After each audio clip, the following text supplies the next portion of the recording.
ये ना कैलेंडर अभी तो नहीं बोल रहा है, कैलेंडर को फिक्स करने, कैलेंडर लगाने बोल रहा है इसमें जूम में। तो सही है, क्यों नहीं आ रही है?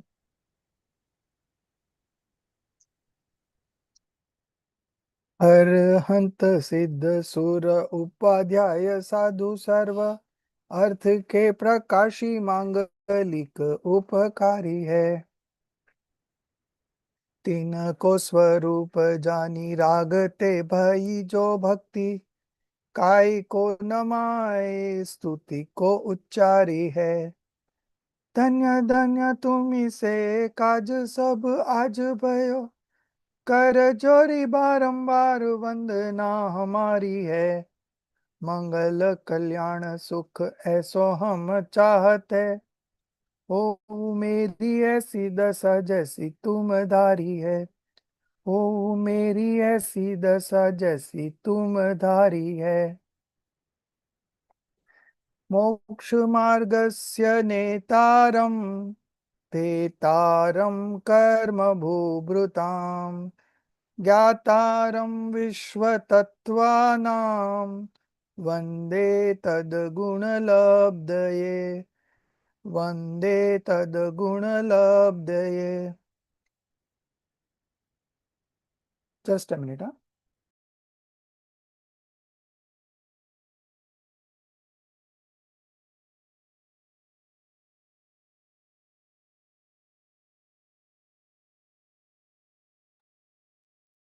So we were discussing influx, and in that influx we had a distal discussions regarding the inauspicious influx and the causes of the bondage of 8 types of karmas, and that is your CC2 as a homework.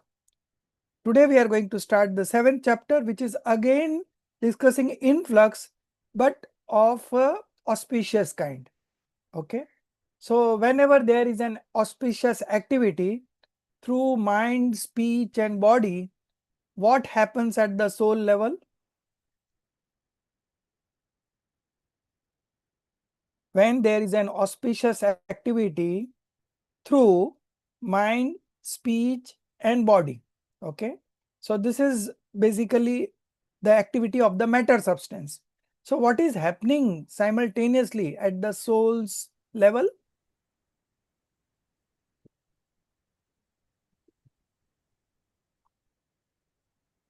Anyone? Yeah, Amitaji. Is it Shubh Bhav?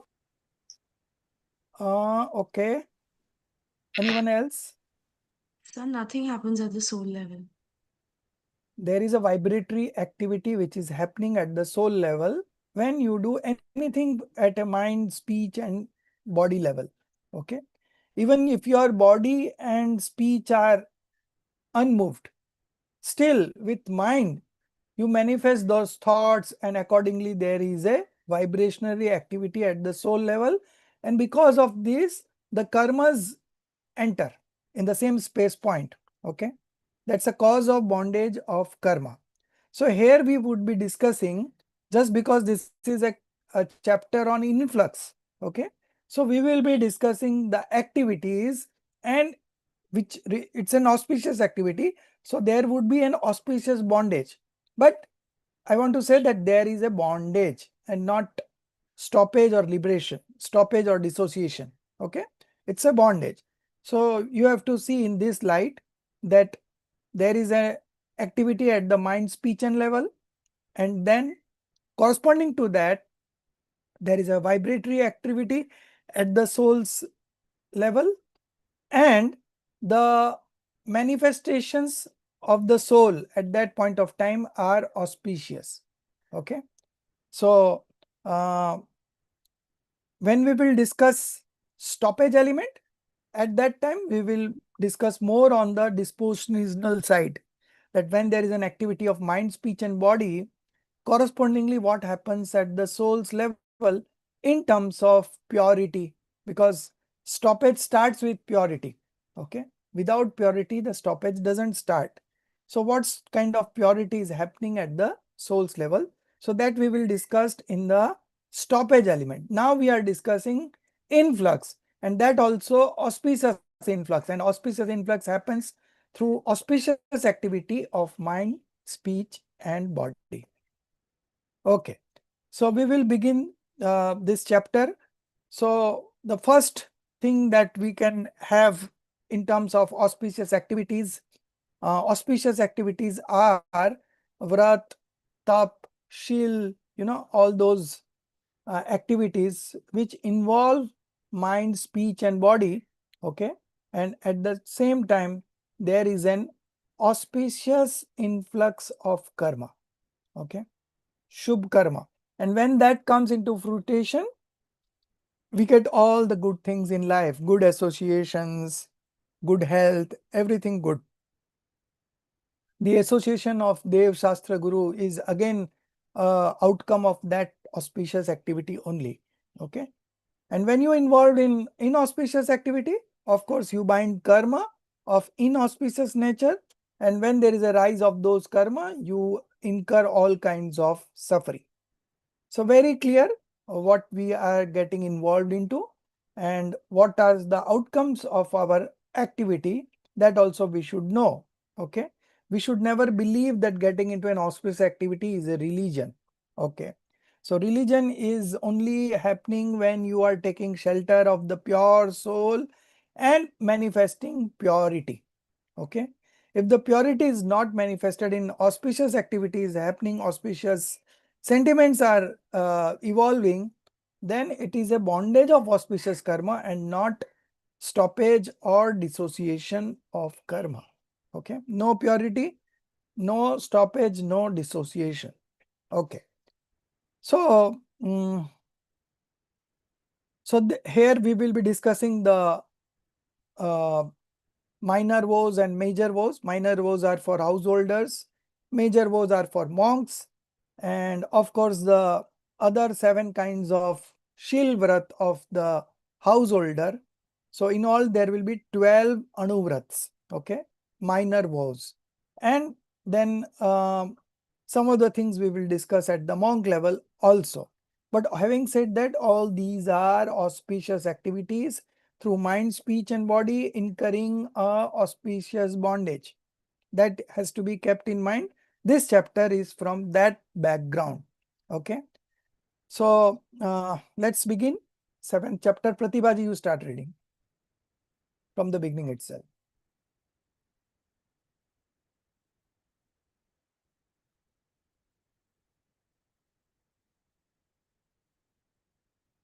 In the 6th chapter, the general nature of Asra, Tattvartha, doctrine of influx, was described, and the causes of Ashra, influx, of the 8 karmas was discussed in detail. Now in this 7th chapter, we undertake a detailed examination of Subh Ashra, auspicious influx, the nature and types of breath, the vow. Now, first of all, we discuss the nature of breath vow and its types, which are as follow. Can I? Okay. Yeah. Violence. You can skip and you can read the English one. Theft. Can I go that way? Non-celibacy. You can only read the English words. You can skip the Hindi words if you don't. Okay. Renunciation from these 5 sins is called breath or vow. The partial vow, that is minor vow, and all vow, that is great vow. In this way, vows are of 2 types based on the distinction between Anubrat and Mahabrat. Partial renunciation of the above 5 sins is called Anubrat, the minor vow, and the complete renunciation is called Mahabrat, great vow.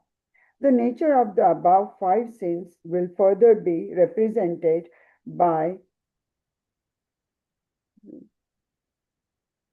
Acharya Deva. Deva, the revered teacher, through sutra aphorisms. Thank you. Here, a question may arise. The breath vows ought to be taken under the somewhat restrained category, So why are they included here in the ashram influx category? A similar doubt has also been raised in Acharya Pujyapad in the Sarvartha Siddhi name of the commentary, and it has also been resolved as follows. The doubt, the vow, being a cause of ashram influx, does not seem appropriate because they are included among the causes of samvar, the stoppage.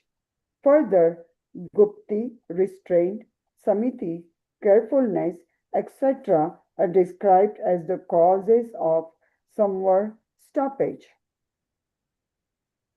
You want me to continue? Yeah. Okay. There among the 10 types of dharma, virtues, one called Sanyam. Sanyam, restraint, is mentioned. Do the breath vows fall under that? Answer. There is no fault in this because in that context, they will speak of Nivritti Rup Samvar. Thank you. Nivritti samvar, restraint in the form of stoppage, while here pravritti, active engagement, is observed, because upon renouncing himsa, asatya, and adanta, violence, falsehood, and unauthorized taking actions such as ahimsa, satyavana, non-violence, truthful speech, and acceptance of what is given, etc., are observed as positive conduct. A similar purport has also been presented by Acharya Aklamdeva in the Rajvartika. A significant portion of that is as follows. Breath vows are not of the nature of samvar stoppage because they involve parispanda, pravritti, vibratory activity, or active engagement. Upon becoming detached from astya, kori, falsehood, theft, etc., activity in the form of satya, akrovya, truthfulness, non-stealing, etc. is observed. Yes, gupti, restraint, etc. for the purpose of samvar, stoppage, are aided by this ahimsa, the breath vow, such as non-violence. A sadhu, ascetic, who retains the impression, some Sanskars. sanskar of You can breath. skip the Hindi words. If you are reading Okay. English, you can read. No problem. Okay, all right, thank you. Impression of vows perform stoppage, which is and composure. Therefore, since this with us in the role of groundwork for samvar Samvar. as a cause of punya ashra, auspicious influx, it is appropriate to mention them here.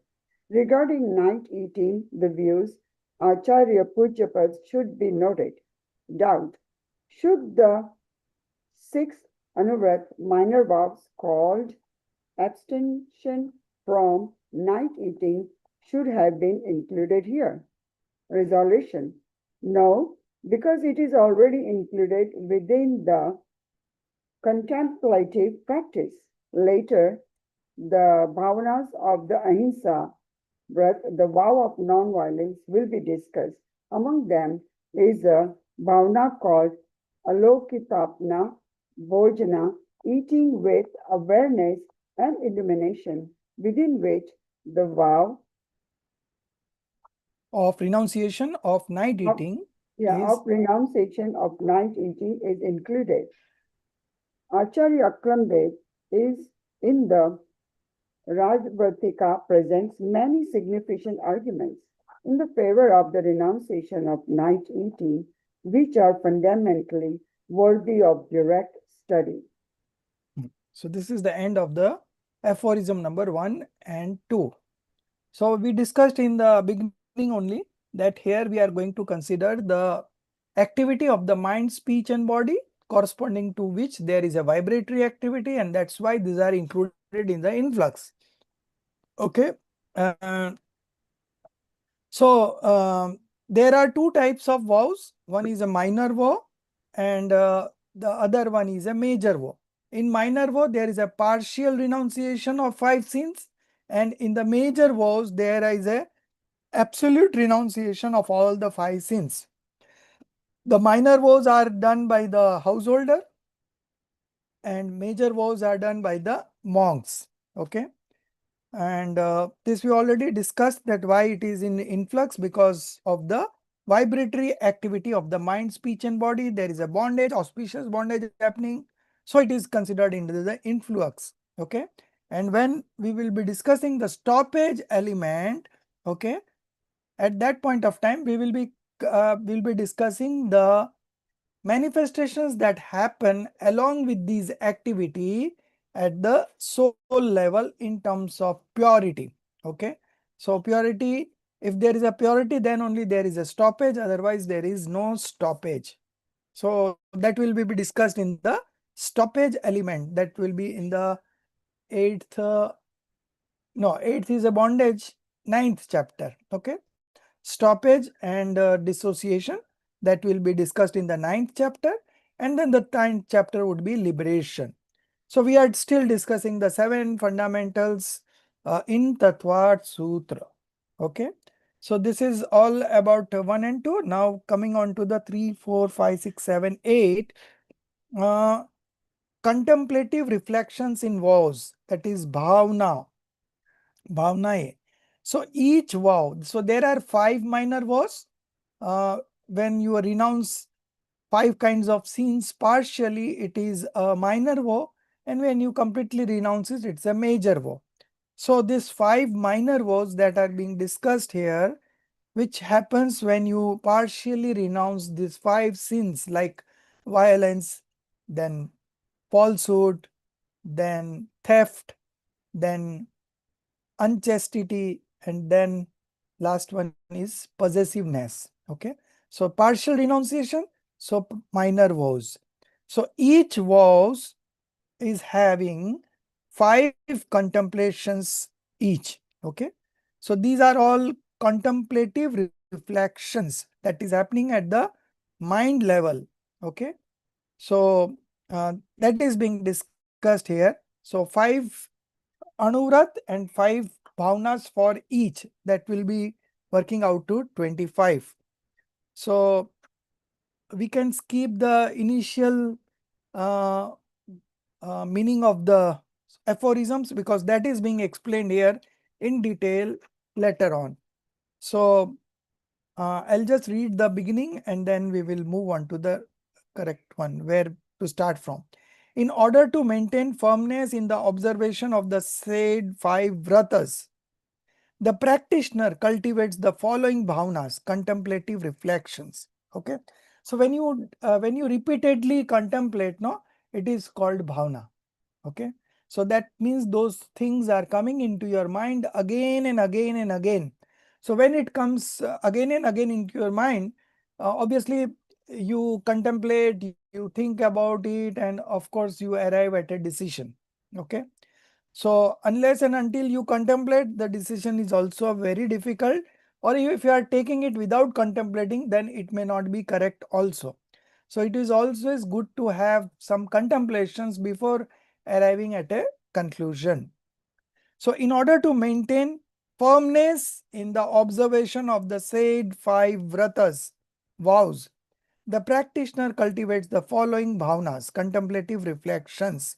Okay. From the firmness of each of the said vratas, there are 5 bhavnas each. Okay. So first is the vow of non-violence. Then next paragraph is vow of truthfulness. Then vow of non-stealing. Then vow of celibacy. And then vow of non-possessions. So again, after that, on page number 267, the second paragraph. Yeah, 83. Go further down. Yes, yes. So from here the explanation begins. Vachan Gupti. So now we are discussing 5 reflections of vow of non-violence. Okay. So begin from here, Amita ji.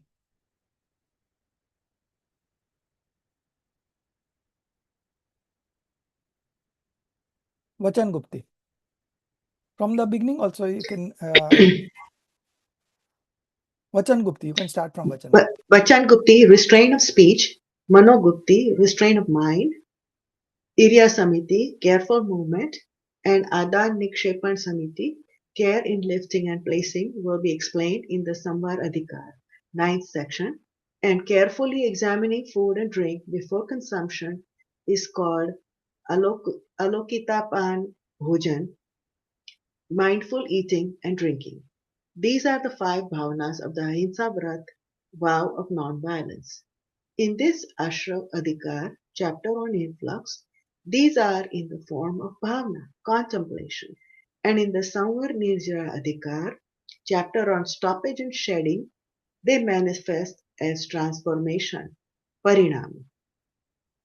The meaning of pratyakhan is renunciation. Thus, the cultivation of renunciation of krodh, anger, renunciation of lobh, greed, renunciation of bhai, fear, and renunciation of hasya, laughter. This is the intention. Anu, anu, Vichi Bhasan. I'm looking for, sorry, I was looking for my Hindi word in my book. Anuvichi, Anuvichi Bhasan means faultless speech, nirdosh bhashan, according to the scriptures. These are the 5 bhavanas of the Satyavrata. Here, all of these are in the form of bhavana, contemplation, and in the Samvar Nijradhikar, they manifest as transformation, parinami.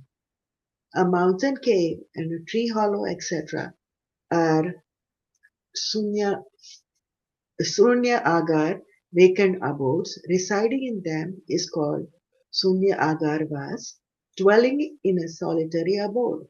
Living in houses abandoned by others is called vimochittavasa, residence in a relinquished place. Not obstructing others from staying is para, mm, okay, paroprodha karan, non-hindrance towards others, taking aims in accordance with the procedure prescribed in the Acharya Shastra, conduct scriptures, is bhai, Bhaiksha Shuddhi. Bhaiksha Bhaiksha Shuddhi. Shuddhi. Bhaiksha Shuddhi, purity in receiving alms, not engaging in disagreement such as this is mine, that is yours, with fellow aspirants is Sadharma Visamvad, non-dispute with co-religionists.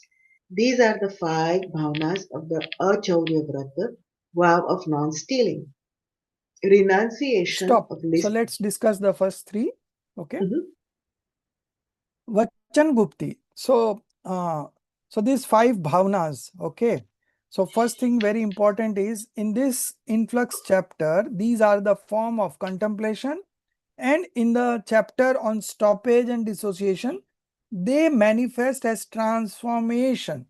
So here we are craving, we are desiring such kind of, we can say, we are contemplating to have such kind of transformation or manifestation. And in the stoppage and dissociation chapter, it will be the actual thing that is manifesting. Okay, so this is the difference. So in terms of vow of non-violence, there will be restraint of speech, restraint of mind. Okay, because through activity of mind and through activity of speech, there is a bondage of karmas happening. Okay, influx and bondage of karma happening. So if you are restraining speech, restraining mind, so there would be less influx. So this is the contemplations that a practitioner generally do. Okay, then there is Iriya Samiti, that is called careful movement. So all these primarily are at the monk level, but a Shravak also will practice in at his own level. Then we have Adan Nikshepan Samiti. Okay.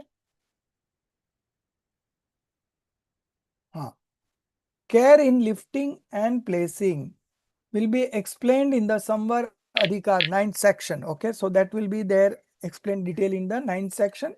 Here we know the just names as one of the 5 contemplations. Okay, and carefully examining food and drink before consumption is called Alokit Pan Bhojan. So here it means carefully examining food means you have to consume food and water during daytime. Okay, not after sunset. So that question regarding Ratri Bhojan was referred to here, that among the 5 contemplations of vow of non-violence, this is one of the contemplations, and this says that you consume food and drink during daytime only. Okay, it is called Alokit Pan Bhojan. Alokit means in the light, okay, during daytime, and pan means liquid and bhojan means solid. So mindful eating and drinking, mindful here means what?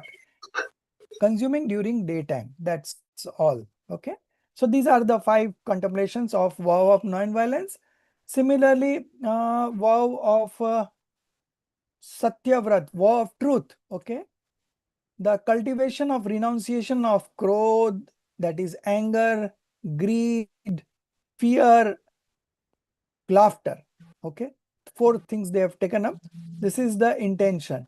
And the 5th one is anuvichi bhashan, means faultless speech. Okay, means not talking unnecessary things. Okay, faultless speech, nirdosh bhashan according to the scriptures. So these are the 5 contemplations regarding the vow of truth. Then the 3rd one is the 5 contemplations of the vow of non-stealing. So a mountain cave and a tree hollow, etc. are vacant abodes. So the practitioners do resides here. Okay, they don't uh, take up anybody's place or something which is for others. Okay, because they are following this Acharyanu vow of non-stealing. Okay, so residing in them, so they do reside here in mountain cave, which is very natural. Then tree hollow. Whose is unmute? Okay, muted. Hmm.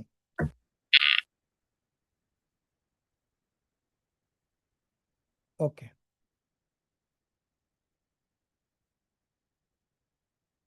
Okay.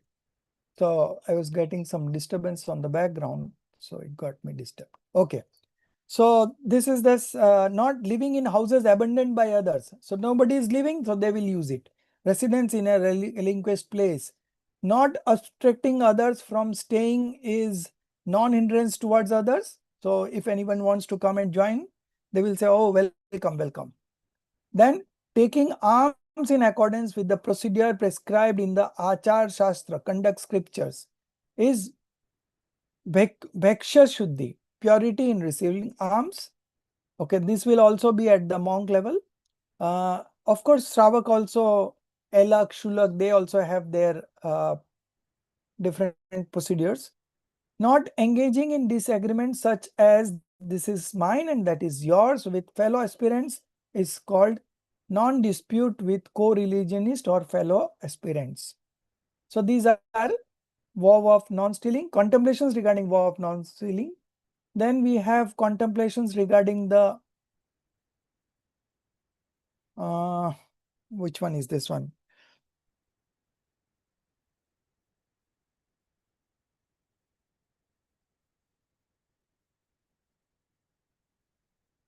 Okay, so this will be now towards contemplations of celibacy. Yeah.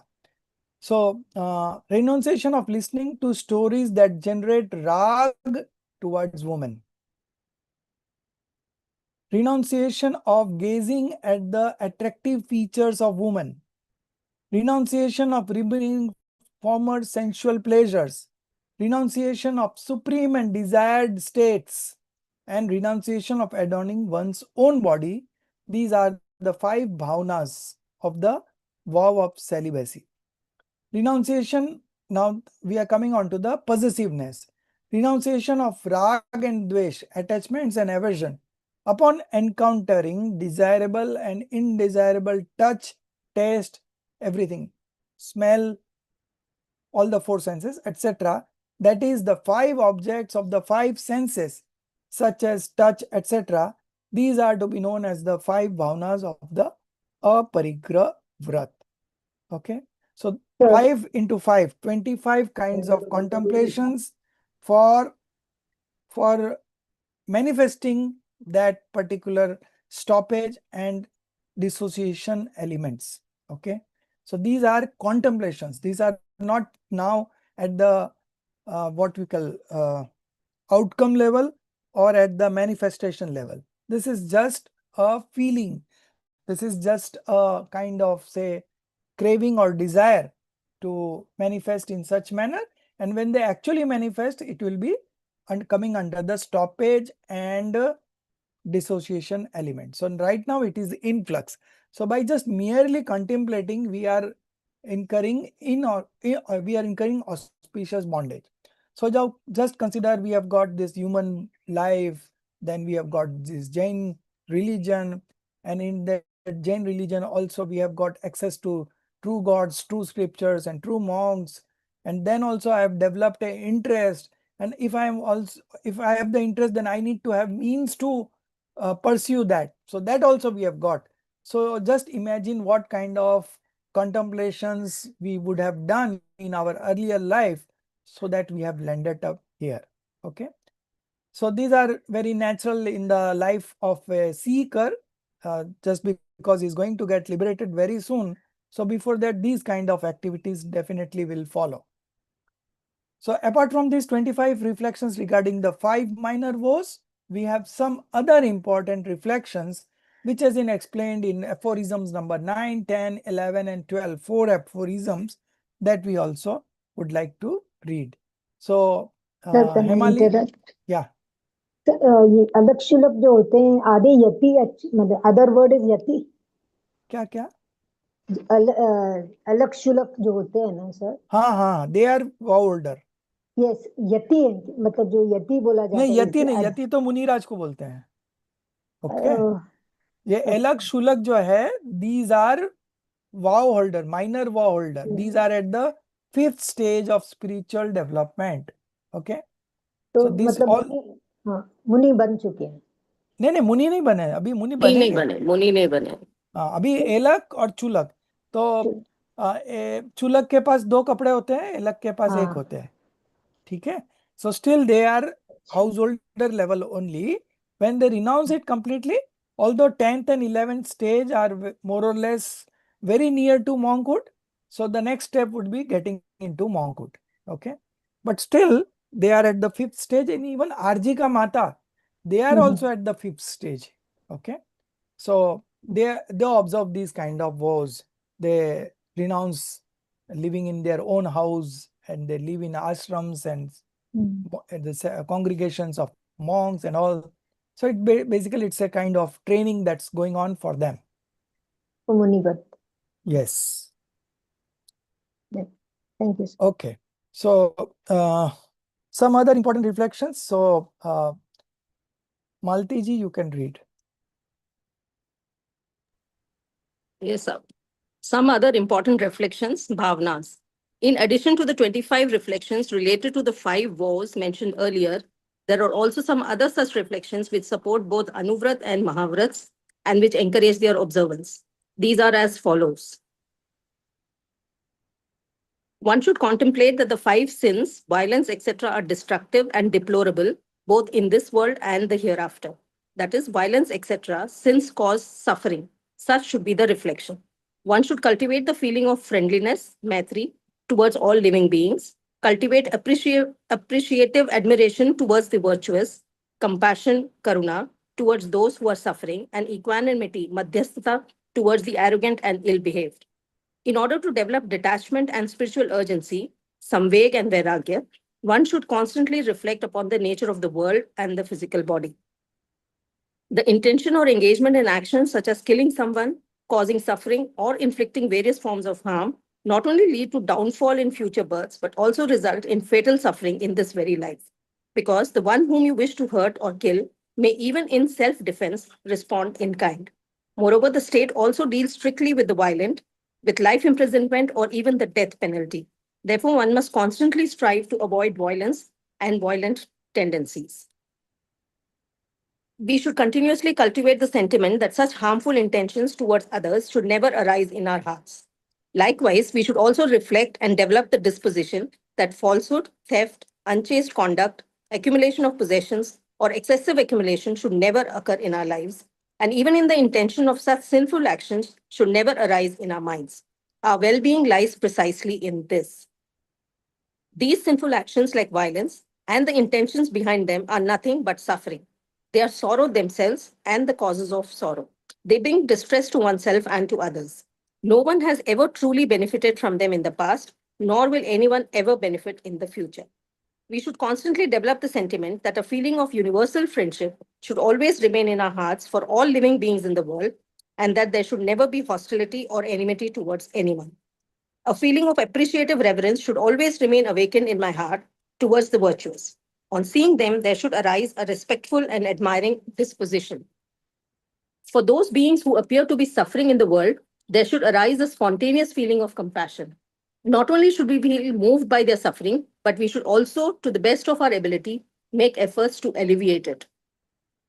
Towards those who harbor hostility towards us, who are undisciplined or offensive, we should maintain an attitude of equanimity. Quarreling and fighting with anyone leads nowhere. If we wish to preserve our own peace, live in a state of composure, and remain undisturbed in our pursuits such as spiritual study and self discipline, then maintaining equanimity towards those with opposing dispositions is indeed the most beneficial. The teaching is also present in the recitation of Samayika. Continue. O divine, may my soul always be imbued with friendliness towards all living beings, appreciation towards the virtuous, compassion towards the afflicted, and equanimity towards those of contrary dispositions. Pandal Jugal Kishorji Mukhtyar, in his word Meri Bhavna, echoing the spirit of the above verse, expresses, मैत्री भाव जगत में मेरा सब जीवों से नित्य रहे, दीन दुखी जीवों पर मेरे उर से करुणा स्रोत बहे, दुर्जन क्रूर कुमार्गरतों पर शोभ न मुझको आवे, समय साम्य भाव रख मैं उन पर, ऐसी परिणति हो जाए, होए नहीं कृतज्ञ कभी मैं, द्रोह न मेरे उरावे, गुणीजन को देख हृदय में प्रेम मेरे उमड़ आवे, बने जहां तक उनकी सेवा करके यह मन सुख पावे, गुणी ग्रहण को भाव रहे, नित दृष्टि न दोषों पर जावे. We must remain constantly fearful of this dukhmay samsar and let our vairagya steadily attain firmness. To do this, we should keep reflecting upon the true nature of this world and also the nature of the body, which is momentary, shanbangur, and merely a vessel of filth such as malmutra. This world is truly a house of suffering. Nowhere in it does anyone appear genuinely happy. Even the state of the body is such that it is not fit to dwell in even for a moment. In this way, the feelings of samveg and vairagya must continuously deepen within our hearts. So some other kind of reflections. So the first one is that the 5 sins are destructive and deplorable both in this world and hereafter. So if you are indulging in 5 sins, so right now in this world also you will be suffering, and the bondage corresponding happening when it comes into fruition, then in the next world, next birth also you will be suffering. Okay. So this should be renounced. Okay. Such should be the reflection.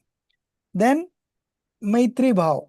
So one should cultivate the feeling of friendliness towards all living beings, cultivate appreciative admiration towards the virtuous, गुणी जनों में हर्ष पहो, प्रेम भाव हो सब जीवों से, गुणी जनों में हर्ष प्रभो, करुणा स्रोत बहे दुखियों पर, दुर्जन में मध्यस्थ विभो. Okay, so cultivate the feeling of friendliness towards all living beings, because all living beings are God like me. So who is my enemy and who is my friend? So we should have feeling of friendliness towards all living beings, not only human, but 1 sense, 2 sense, 3 sense, all living beings, because they are just like us. It is just the rise of their past karmas that they are into that 4 states of existence. But looking at from the soul level, We are all equal, so we should have a feeling of friendliness.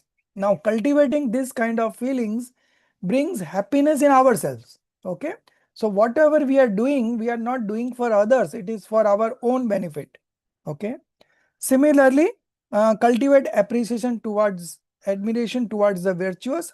Just by admiring and applauding, you can you will be able to manifest those qualities in you as the virtuous person. Then the third is compassion towards those who are suffering. So those who are already suffering, why they are suffering? Because of their past deeds. Okay. So that karmas have come into fruition and they are suffering. So at least we can have compassion towards them. And the last one is equanimity towards the arrogant and ill-behaved. Okay. Madhyastha, not aversion. Okay. So here again, we are trying to balance it out so that we manifest passionlessness. Okay. That is our objective. So all these contemplations leads us to that kind of detachment that we ultimately develop this passionlessness. Okay. In order to develop detachment and spiritual urgency. Okay. Samveg means samyak prakar se veg means force. So you should be always enthusiastic in any of the activities of religion. Okay. And the fruits of those. Okay. So you should be very active, enthusiastic. So you should develop spiritual urgency. That is called spiritual urgency, samveg. And vairagya is detachment. So they have we have to change these words. In order to develop spiritual urgency should be the first word. Let me see what is there in the Hindi version.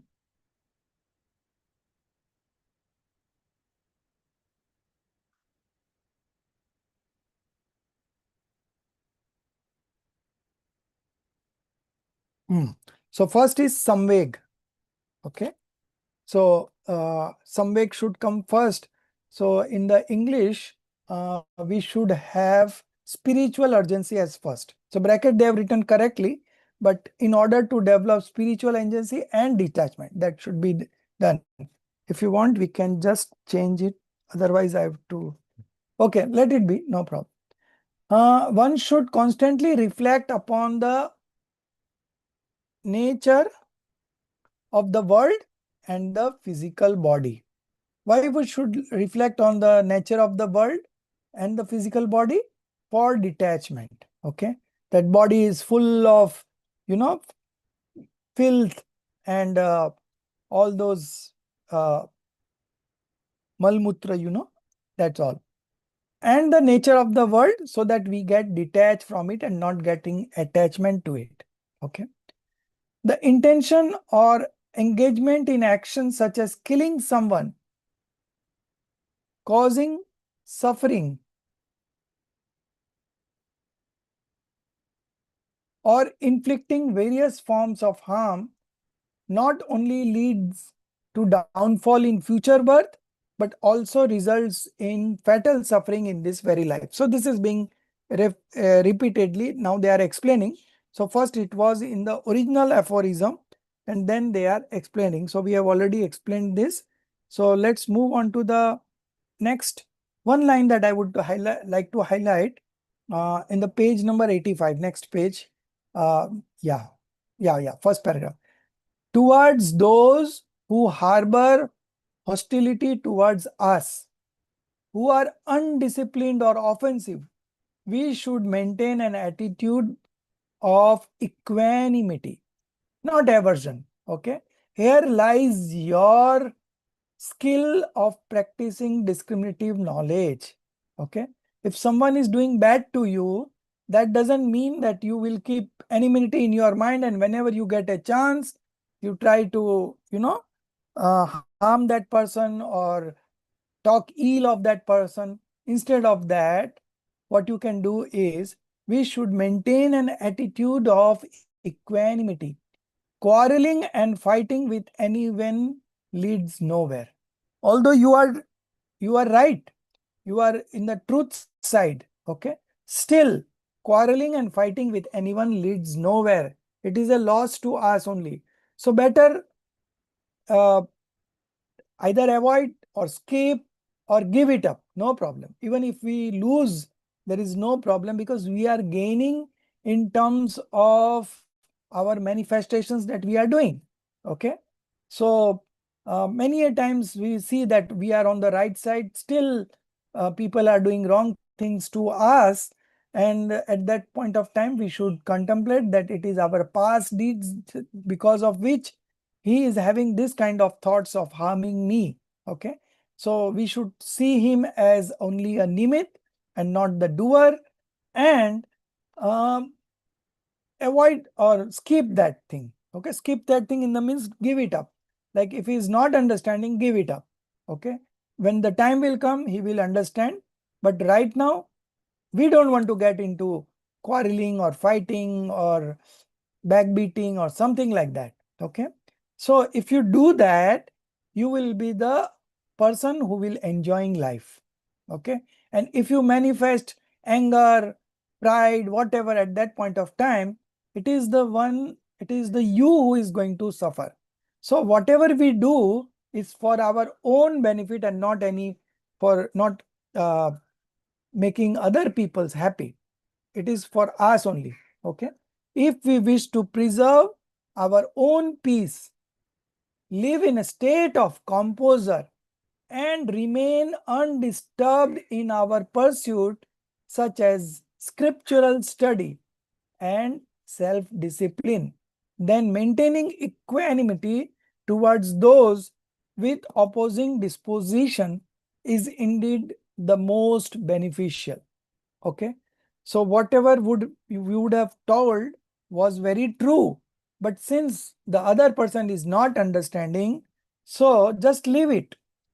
Just think that it is not in our uh, that it's not in our luck that things will happen that way.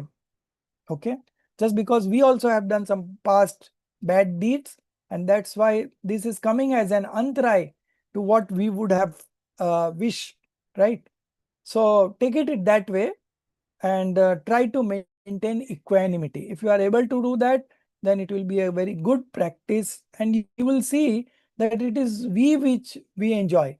Now, if you want to do scriptural study, so your mind should be cool, no?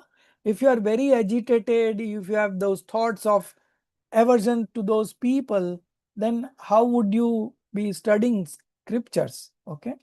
So for our own benefit, we should leave it, we should give up, we should agree to what they are saying. Okay. Nothing will, we will not be a loser. On the contrary, we would be a winner. Okay. But at that point of time, if we also have our own ego, then we would insist that why he will not understand. This is the right what I'm talking about. I'm always on the right side. He's always on the wrong side, blah, blah, blah, blah. You go on doing it. There is no end to it. So this one I would like very much. This is by Barilji. And that is something we should practice, because in the first place, you are accepting your past deeds, karma that has come into fruition. So when the karmas are coming into fruition, the best is you can stay mum and endure whatever is coming instead of reacting. Okay. So again, um, this will be a good practice, but having said that, it's not easy to execute. Okay. But at least you can contemplate on similar lines, and hopefully someday you will be able to practice it also in terms of manifestation. Okay. So now the next. Sir, I've had a practical application of this. I have Oh, very high regard for Mary Bhavna. I was okay. almost 20 years into my corporate life, and there Uh, I had we literally slogged for that organization, and that organization grew with us to a leader stage. mm, And suddenly mm, there was those nonsensical politics, something which was just not bearable. So my yeah. mother, I was getting very disturbed. Ki, did I work for this all my life? Ki ye kachra ho raha hai ab yahan pe. So Yes, my yes. mother, she just told me this Mary Uh, Bhavna. She uh, told me just understand and say, just tatas raho. Let yes. all of it shed against away from you. You think Uh, you are not there. It's not because of you. It's not for you. I mean, uh, I really appreciate my mother. The same lesson that you've given just now, she was talking to me like that. and हाँ I could get out of that mess. Otherwise सब sir ये सोच रहे थे कि छोड़ के भी नहीं जा सकते जिस ऑर्गेनाइजेशन के लिए हमने इतना हाँ काम किया. You're so attached to it. right My right right mother, I mean, this Meri Bhavna in every stanza, it gives you an answer to many right. of our dilemmas. Yeah, definitely. And you know, the Vedanta is very popular because it gives this kind of instructions only. So people could relate it to their day-to-day life and they feel that this is something of benefit. But in our Jainism, we don't have such practical applications, although we have it in the scriptures, but it has not been highlighted, you know. So people think this religion has to be something in terms of, activities of mind, speech and body and something to understand and all like that. But if you see all these practices, these are all Charnan Yoga. It's very practical things that the scripture says, you know. So again, another thing, if they are doing say wrong things right now, so they are binding karma. So we need not worry to go after them and improve them or teach them. It's not our job. They will bind such karmas and they will also suffer because of such karmas. At our end, if we disconnect, we will be the happiest person. Okay, so that is what we should do. Again, this is just kind of applications that we are talking about, but having said that, things will happen according to the eligibility of the moment. Although we know this, but at times we also react. Okay, and we react very badly. So having said that, this is a good thing to understand, but coming into practice fully or partially, that all depends on the eligibility of the moment, and that also we know. So intentionally, consciously, we will try to do this, but whatever happens, that has to be accepted. Okay, now the nature of 5 sins, namely violence, etc., etc., etc.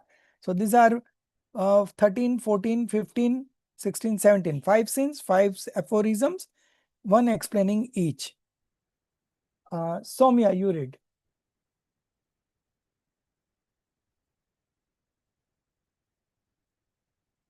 So, the nature of 5 sins, namely violence, etc. Now, the nature of the 5 sins, namely violence, etc., is clarified. Pramatta yogat pran vyapropranam hinsa. Asadabhidhanam nritam.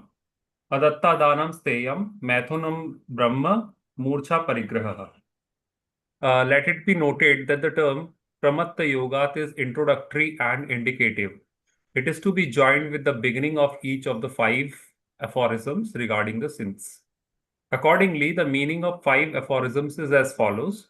By the influence of pramad, negligence, taking away the life of living beings is himsa, violence.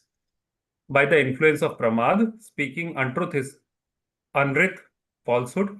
By the influence of pramad, taking what is not given is teya, theft. By the influence of pramad, engaging in sexual activity is abrahma, sensual indulgence. By the influence of pramad, possessiveness arising from deluded attachment, murcha, is parigraha, accumulation. Pramad is the state accompanied by kashaya. The essential meaning is that under the influence of kashayas, causing separation of one's or others' vitalities, speaking untruth, stealing, indulging in sensual acts, and accumulating or holding possessions are, respectively, the sins of hinsa, asatya, steya, abrahma, and parigraha. A soul commits sin under the influence of kashayas, but under the sway of mithyatva, false belief, it commits the gravest sins. Hence, hinsadi are signs, pap, while mithyatva is the great sin, mahapap. Another perspective is this: pramad arises from the combination of 5 factors. 4 types of frivolous speech, vikatha, 4 kashayas, subjugation to 5 senses, sleep, nidra, and attachment, sneha. So Multiplying these, 1 minute, I'll just correct it. So instead of frivolous speech, frivolous means silly. So here it doesn't make sense. You write it down, non-religious speech. 4 types of non-religious speech, vikatha. Okay. So there you write non-religious, and the other one, last one is attachment. Attachment means rag. Sneh means affection.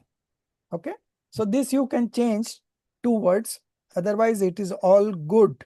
Okay. So the pramad means negligence. So negligence has got 15 subdivisions, out of which 4 types of non-religious speech, vikatha, then 4 types of passions, then subjugation to the 5 senses, means submitting to the 5 senses, and then sleep and affection. Okay. So these are 15, and if you multiply each other, then you will get at least 80 variant. 4 into 4, 16, 16 5s are 80, 80 into 1 into 1. So again 80. So there are total 80 variants out of these 15 types of negligence. Okay. Continue. Thus, Pramad gives rise to 80 variations. Types of women, talks of food, political talks, and discussions about their about thief, Stri Katha, Bhakta Katha, Rashtra Katha, and Agnipal. Avani Palak Katha. These are the 4 kinds of non-religious talks, Vikatha.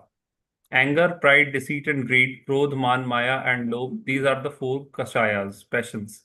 And dependence on the 5 senses, touch, taste, smell, sight, and hearing, sparshan, rasna, ghrana, chakshu, and karna, along with sleep, nidra, and affection. Again, it is, sir, the correct term is Affection, no?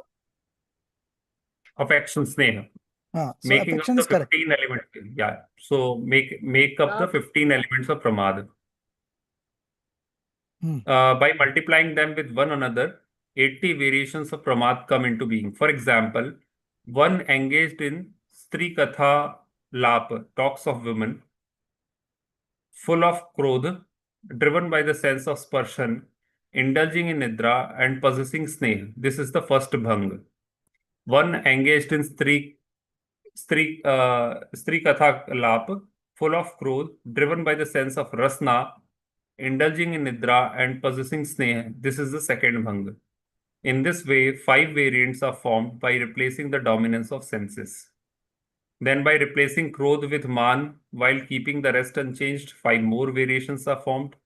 Further, if Stri Katha is replaced by Bhakta Katha and the same pattern continues, altogether 80 variations are formed. It is under the influence of these 80-fold forms of pramad that sins like hinsa and others occur. As you already know that the violence, etc., 5 sins remain from the first to 6th Gunasthan, since the presence of pramad continues until that level. There are 5 types of influx dispositions, ashra bhav, that serve as causes of karmic bondage. Mithyatva, delusion; avirati, non-restraint; pramad, negligence; kashaya, passions; and yog, activity of mind, speech, and body. In the 4th Gunasthan, Mithyatva ceases. In the 5th Gunasthan, Avirati ceases. In the 7th Gunasthan, Pramad ceases. Thus, in Pramad, excluding Mithyatva, Avirati, Sanjalan Kashayas, mild passions, and the subtle rise of no Kashaya, quasi passions, all remaining mixed state of Kashayas are referred to as Pramad. The influence of such pramad remains up to 6th Gunasthan. For this reason, the 5 sins that arise due to pramad exist only up to the 6th Gunasthan. So they have given 3, that in the 4th Gunasthan Mithyatva ceases, in the 5th Avirati ceases, in the 7th Pramad ceases. So when do the passion ceases?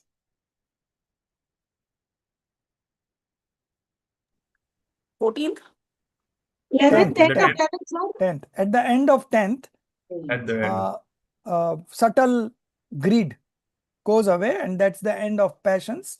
Subtle greed is the last one to go. So from the first moment of 11th stage or the 12th stage, whichever ladder you are climbing, so there is complete detachment. Okay. So passions goes in the 10th and yoga goes into the 13th. At the end of the 13th, yoga goes and then you get liberated. Okay. So this is thing. Now one more thing that I wanted to highlight was here. Everywhere it is seen that by the influence of pramad. So whatever sins you are engaging in, pramad is a factor which is involved in all. Without pramad, you will not be able to engage in the 5 sins. And what do we mean by pramad? So pramad is, in one word we can explain, is negligence, not awareness. Okay. But what does that negligence means? If you see the subdivisions of pramad, see, 4 passions are already there, major passions. Then these 5 senses also comes under these passions. Then these 4 vikata, non-religious talks, are also kind of passions. So pramad is nothing but it's more on the passion side, and the other thing is more on the avirati side. The indulgence in the 5 senses is on the avirati side. So in Samaisar, they, instead of mentioning 5 causes of bondage, they mentioned 4: Mithyatva, Avirati, Kashai, and Yog. They skipped the Pramad in Samaisar. But in Tatvar Sutra, they have given all 5: Mithyatva, Avirati, Pramad, Kashai, and Yog. This is the difference. So Pramad is generally more on the passion side and on the Avirati side. Okay.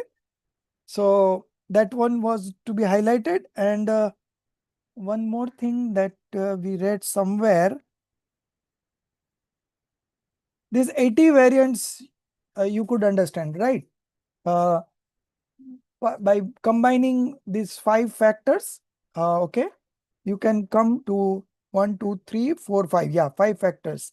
Okay. So 4 non-religious speech, 4 passions, 5 senses, then sleep and affection. So if you combine this, you get 80 variants. Okay. Now we will come to discuss definition and classification of vows. Okay. So 18, 19, 20, 21, 4. Okay. So we will be discussing about the classifications of vows. So one at the householder level and one at the monk level. So 2 kinds of vows that was discussed earlier also, but again the discussion has come up. So we will do it and then of course we will do the Sallekna, okay, after the classification. Okay, so definition and classification of vows, and Himali, you can start. Okay, sir. Definition and classification of vows, व्रत की परिभाषा और भेद प्रभाव. After explaining the nature of the 5 Bhed Prabhed means divisions and subdivisions. Oh, sorry, भेद प्रभेद. Yes. After explaining the nature of the 5 sins, now comes the discussion on their renunciation in the form of vows. Nihasya Salyovrati, he who is free from Salya is a vow holder. Agari and Anagari, householder and renunciant. The Anuvrat holder is the Agari householder. Accompanied by the 7 vows, directional restraint, Digvirati, regional restraint, Desavrati, avoidance of purposeless harm. You can skip the Hindi words, no problem. Okay, sir. Periodic meditation, Samik, fasting on holy days, limitation on consumables, repeated consumables, and sharing with ascetics and guests. One who is free from salya, the piercing of internal afflictions, is called a vow holder, vrati. Vratis are of 2 kinds, agari and anagari. Agari is the householder and anagari is the renunciant monk. The Anuvrati, holder of small vows, is considered an Agari, householder. The householder who follows the 7 vows, directional restraint, regional restraint, avoidance of purposeless violence, meditation, holy day fasting, restraint in usage and enjoyment, and hospitality towards ascetic and guests is called an anuvrati. What is called salya, thorn, is that which causes inner torment or disturbance. There are three types of salya. One, maya, deceit or hypocrisy; mithyatva, false belief, that is, wrong views about the nature of reality or faith in false deities; and nidana, craving or longing for sense objects. One who's free from these three salyas is a true vrati. The two categories of vratis: householders, grahasthas, and monks, sadhus. The householders follow the anuvrat, minor vows, and the monks follow the mahavrats, great vows. According to the distinction between the anuvrats and the mahavrat, vows are of two types: hinsa, jhoot, kori, kushal, and parigraha. Chori, Chori, oh, acha. theft, There's no stealing. CH. No, but in English, this is spelled, C is spelled as chaw. Oh, chori. This is transliteration, right? So in Right. diacritics language, this is used in that sense. Okay, sir. Violence, falsehood, stealing, improper celibacy, and possessiveness. The partial renunciation, ekdesh tyag, is of these five sins is known as the five anuvrats, while complete renunciation, sarvadesh tyag, constitutes the five mahavrats. The Digi Vitti is also briefly referred to as Digvrat.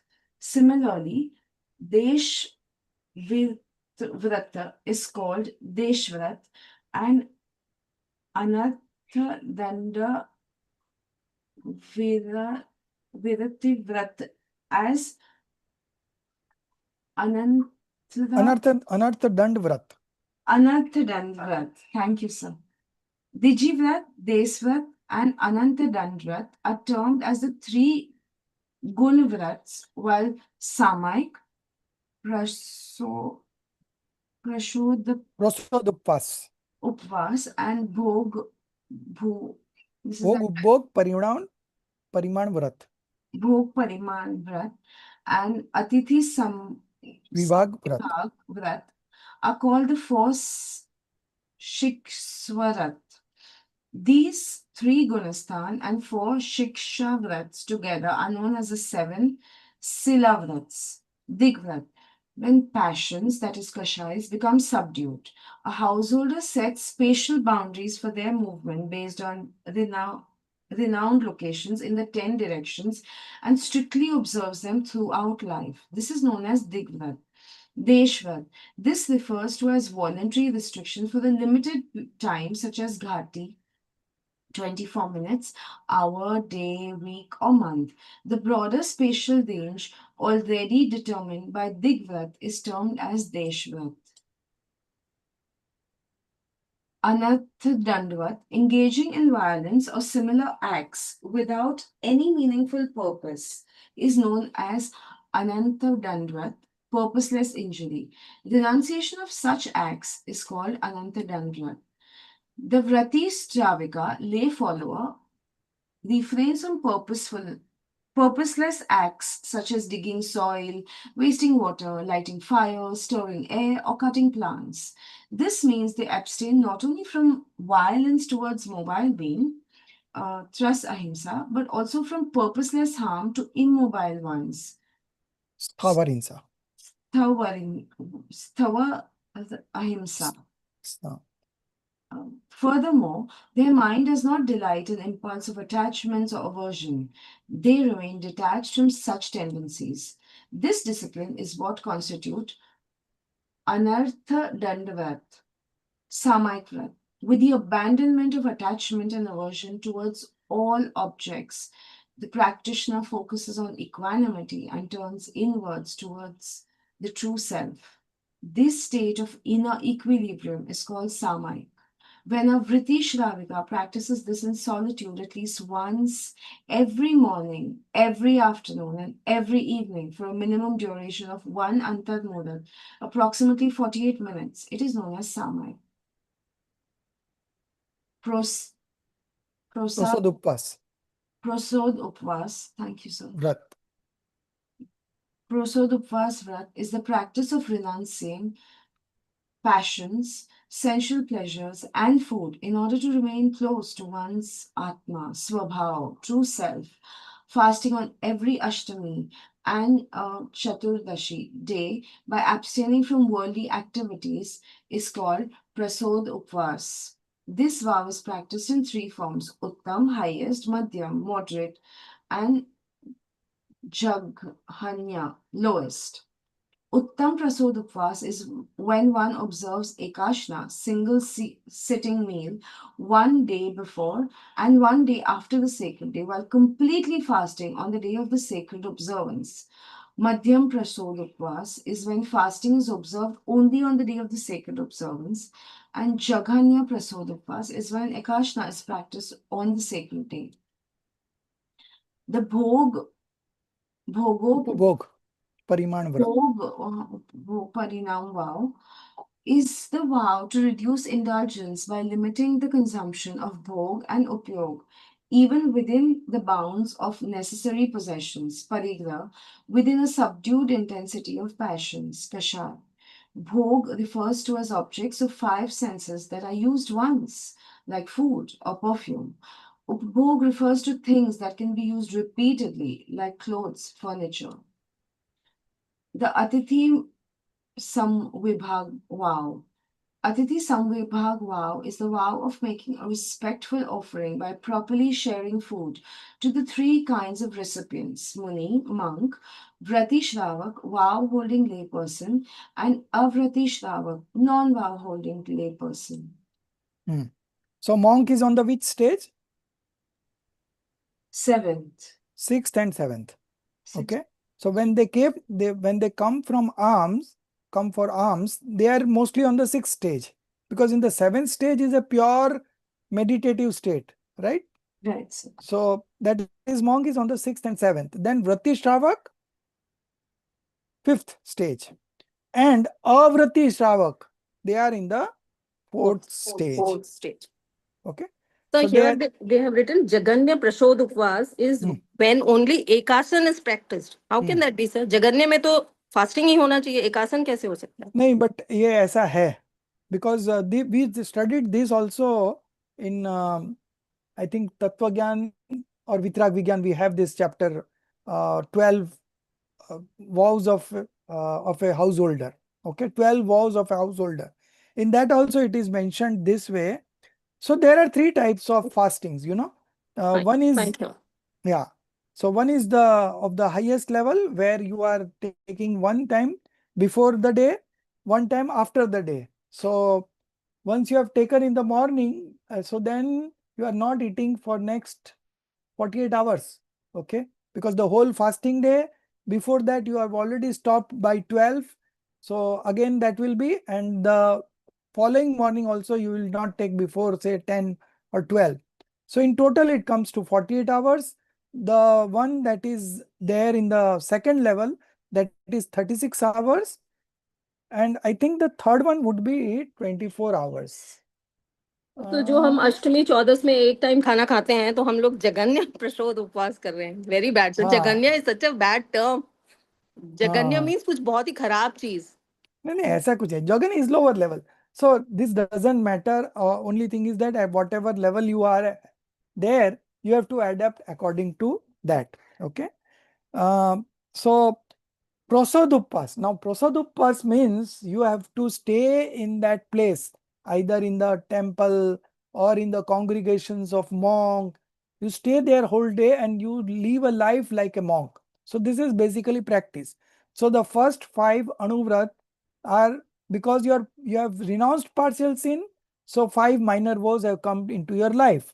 Now to support that 5 minor vows, 3 Gunavrats are there. Okay, that adds to your observance of 5 minor vows. Okay, so these 3 Gunavrats are Digvrat, Deshvrat, and the Anartha Dandvrat. Okay, Digvrat is, you know, limitations, the 10 locations on 10 factors, you know, east, west, north, south, then diagonally opposites 4, and then top and the bottom. So you have to set the limit, okay? And that limit is set for the whole life, okay? So someone doesn't travel by flight because they have set the limits that I will not go above this, okay? Then Desh Vrat. So further to the Dig Vrat, they again limit it for periods like 24 minutes, 1 hour, 1 day, week, month, like that. And then there is Anarth one, engaging in violence or similar acts without any meaningful purpose, okay? So this at least we should avoid, okay? So all these are at the level of the householder. Now, by and large, we all have past impressions of engaging in such kind of auspicious activities, okay? There is no denying about that. But here I've shared, I think, no, I've not shared. I will share Todarmalji in two places at in Moksha Marg Prakasak's 7th chapter have mentioned how to take the vows, you know. The first, there are two different versions to that. One is he has addressed to the Nisyabhasi, and the other he has addressed to the Vyavarabhasi. Now we need to strike a balance between the two. I'll be sharing the page numbers and the clips. I've already taken up the photo yesterday, but I forgot to share. So I will be sharing it today after the class. You can refer to that, and then you will have an idea how to take these vows. It's very easy, you know, to take vows, to make a commitment, and then observing it in the right sense is very much important, okay? It's not that you have taken under the emotional scenario, and then you regret that I should not have taken, this is not happening, this is like I'm struggling for to observe these vows. So that should not be the purpose. So Todamalji has explained very nicely. I will be sharing that. Just because we are discussing here, so everyone have this feeling that we should also observe this. But it all depends on the level of passions that has gone. If the level of passions has not gone, and if you indulge in this kind of vows, then you will end up in manifesting more passions, okay? So when is to be taken, what is to be observed, what is my level? There are a lot of things that you need to consider. You need to consider your associations, your strength, your capacity to endure. All these, there are many factors to be considered. So the first thing that we should have uh, developed this knowledge about the fundamental elements. Tattva Gyan hone ke baad hi these are all helpful. Without Tattva Gyan, you will again become a doer. You will be doing these activities, but you will doing it by becoming a doer. And if it is after the understanding of the fundamental elements and all, then you will also be doing it, but without the doership. So that's a very big difference, okay? So these things will come automatically in life depending on the level of passions that is going on. Now these are all for the 5th stage, okay? True vows are only true vows only happen at the 5th stage. Before that, it's a practice. Before that, again, it is a practice. So there is no harm in doing it, but the emphasis should be on the first, the acquiring the right knowledge, okay? Once you have manifested the right knowledge, then all these would be very conducive to your spiritual journey, okay? Again, in Prasad Upvas Vrat, we always think of fasting, okay, not eating food, but food is at the 3rd stage. First is what? Renouncing passions, kashai. Then renouncing sensual pleasure, 5 senses, object of 5 senses, vishay.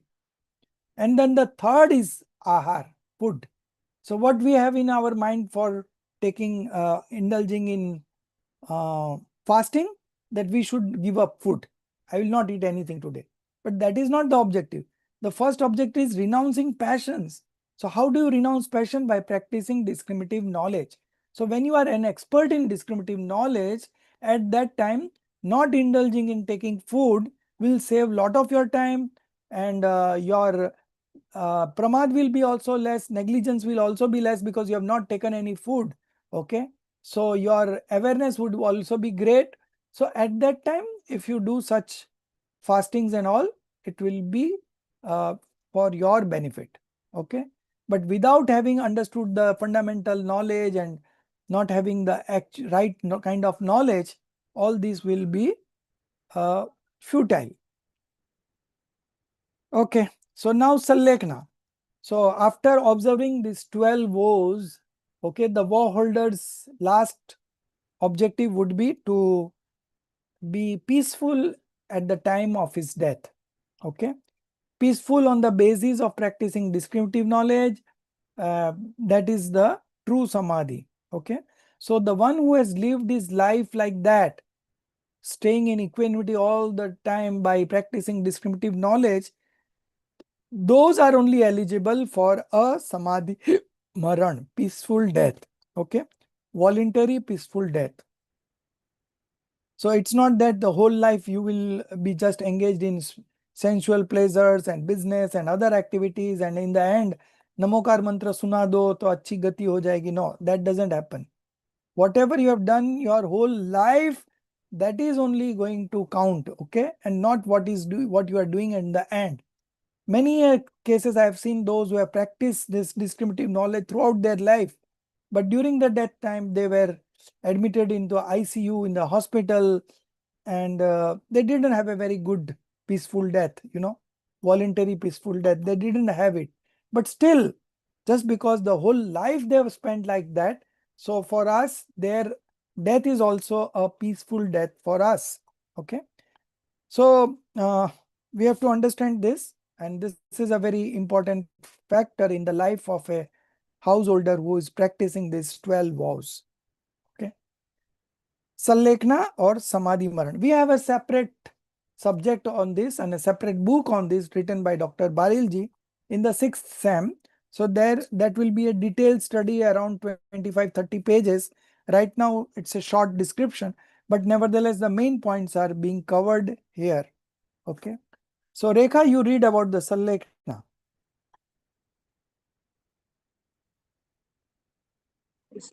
Sallekna. One second.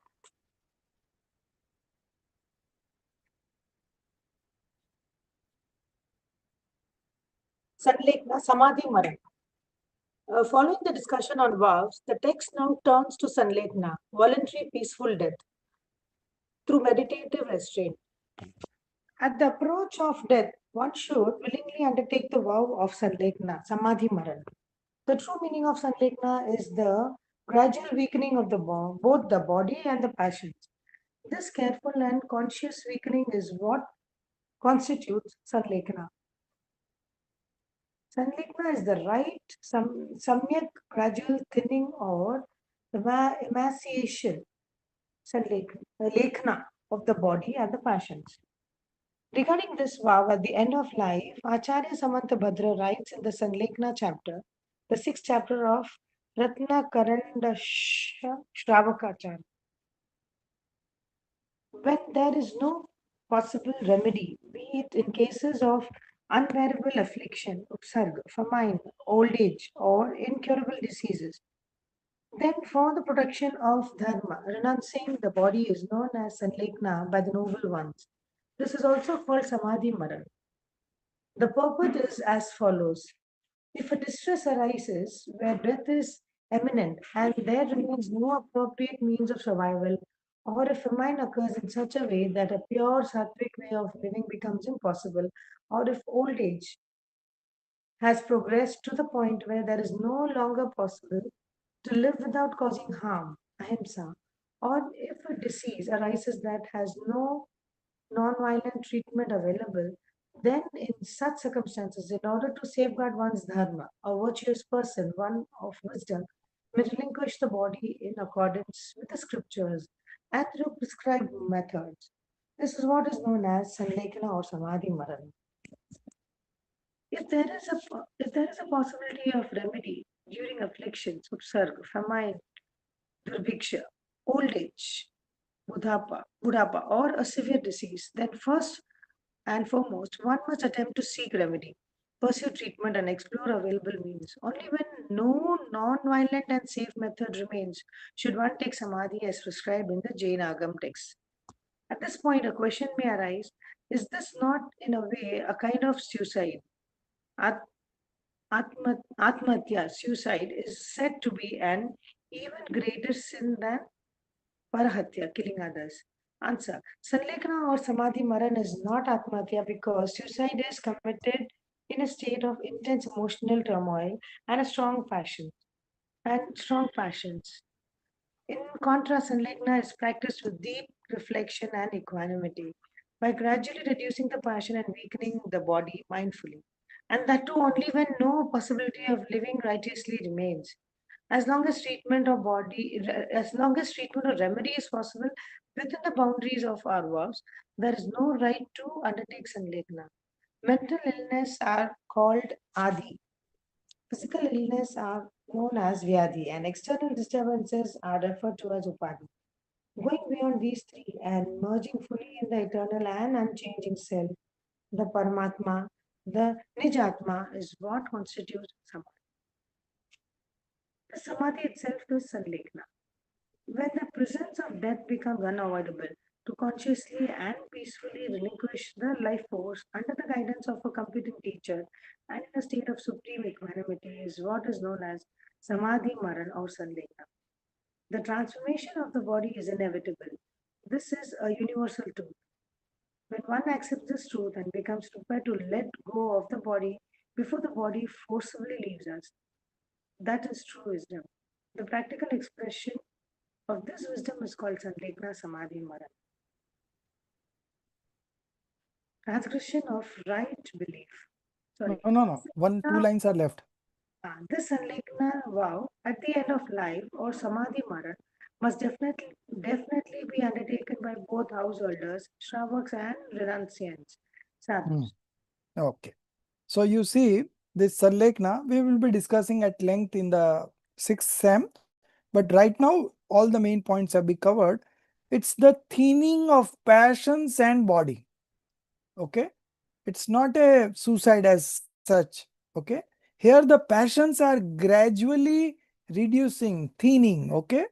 And simultaneously, like you stop eating solid foods, then you are only on liquid fruit juice, vegetable juice, like that, and then gradually leaving that also, and then you come to take only buttermilk, and then you leave that only, you are only on water, and then gradually leaving water. So that's the general uh, or we can say gradual thinning or taking foods or liquids also. Okay.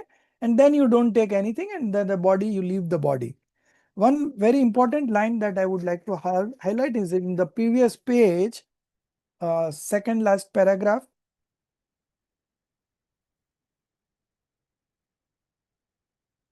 The transformation of the body, not that one, the next one. The transformation of the body is inevitable. This is a universal truth. Okay. Everyone is going to leave this body one day. Okay. We have all come here with a fixed age, fixed tenure. And when the tenure is over, you will leave this body, irrespective of your age. Okay. When one accepts this truth and becomes prepared to let go of the body before the body forcibly leave us.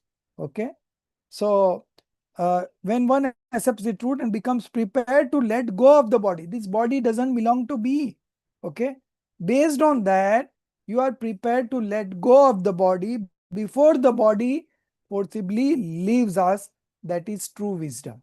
Okay. This is explaining Samadhi in a nutshell. And first of all, you should do whatever is required, appropriate means, and then also there is no chance of survival. Then you can always opt for a Sanlekhana under the guidance of a teacher. Okay, it's called Niryapak. So he will take care of your whole Samadhi, and he will advise you what to take, what not to take, what to do, not to do. So he will generally be taking like, it's like a doctor attending a patient, something like that. In the congregations of monks, this happens quite often because each and every monk performs this Samadhi Sallekhna at the end of them. And they have specialists in their congregation who takes utmost care of them, utmost care of the manifestations not happening going wrong way. That is the main care. Okay. So whatever is required at that point of time, they do advise them, instruct them, and they make sure that they are in equanimity all the time while accepting peaceful voluntary death. So this is all about Sallekhna. Now we will be discussing this transgression of right belief. So now the discussions, like you have 12 vrats, okay, householders 12th vrat. Then before that you have samyaktva. Without samyaktva, these 12 vrats are futile. Okay. And then you have Sallekhna. So 1 plus 12 plus 1 Sallekhna. So now we will be discussing 14 into 5. 5 transgressions of each. Okay. What is this transgression? Atichar. Atichar means faults, flaws. Okay.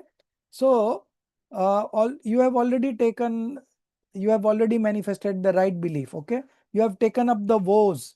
Now, what are the factors that you should consider that doesn't result in breaking of your vow? Okay. So the 5 causes are mentioned for each. So we will be studying around 70 causes. Okay. So the other book you have, that chart one, if you refer this whole chapter from that book, it will be very easy for you to see, because it's all given at a glance. You can know the whole chart. Okay. But having said that, we have read this now as a homework. You can refer to this. So we will be discussing 70 kinds of transgression, 5 for each. So 5 for right belief, then 12 for 12 vows, then 5 for Sallekhna. So all coming together will be 70. Okay. So these faults are to be understood. Why these faults are being discussed? That is my question. Why this transgression or the faults are being discussed here? Why? Because these faults are not the breaking of vows. Okay. These are minor faults. Okay. And your vows are not broken, but for general awareness, these are being discussed so that you don't fall into this trap. Okay. One reason is that. And the other reason is that depending on the level of stages you are and your efforts that you are undergoing through, your associations, your intellect, all these factors are also dependent. So sometimes these transgressions will happen. Don't worry about that. Okay, this will happen. That's why these are mentioned. And if this happens, then you again can come back to the you can remove those laxity also. Okay, by taking guidance from your seniors, you can remove those laxity, and again you can observe these vows without any faults. Okay, so these vows are to be understood so that you don't fall trap into it. You have a general awareness. Okay. And the other thing is, even if that happens, you don't feel guilt about it, because that happens. That's why it's mentioned. The thing is that you have to bounce back. Okay. And you have to show resilience and again observe these woes without any faults. So we will discuss 5 each. First is coming up is transgression of right belief. So what are the faults that you should take care about? Otherwise, you will lose this right belief. Okay. If you don't observe, if you have laxity in those, then you might again end up getting into wrong belief. So that should be avoided. So that's where these are discussed. And the other thing is that these faults might come in our life. So don't feel guilty about it. Just get up, take guidance, again get back to the vows. Okay. So for that, these are discussed. So we'll discuss one by one, starting transgression of right belief. Madhuji, one aphorism Yes, for each. yes, sir. Thank you. Translation of right belief, Samatva ki Atichar.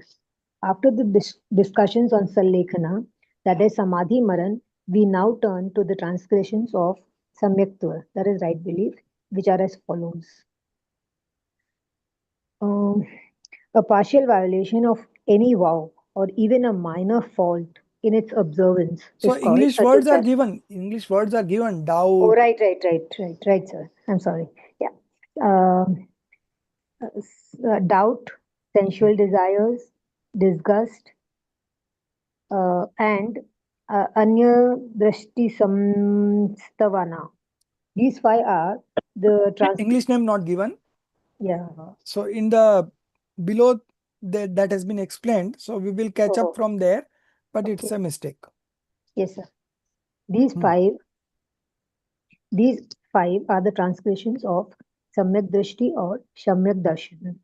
A partial violation of any vow or even a minor fault in its observance is called Atichar, transgression, whereas the whereas the complete breach of a vow or a major fault is called violation. Among faults, a one-time lapse is Atichar, while separated lapses are Anikara. Here we discuss Atikar. Doubt. One, doubt.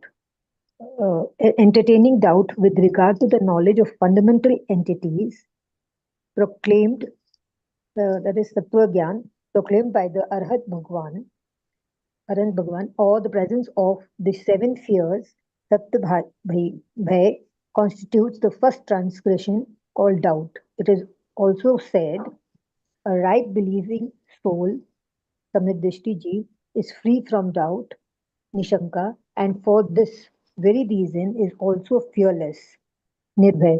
Since such a soul is devoid of the seven fears, Saptabhay, it is therefore free from doubt. 2. Desire.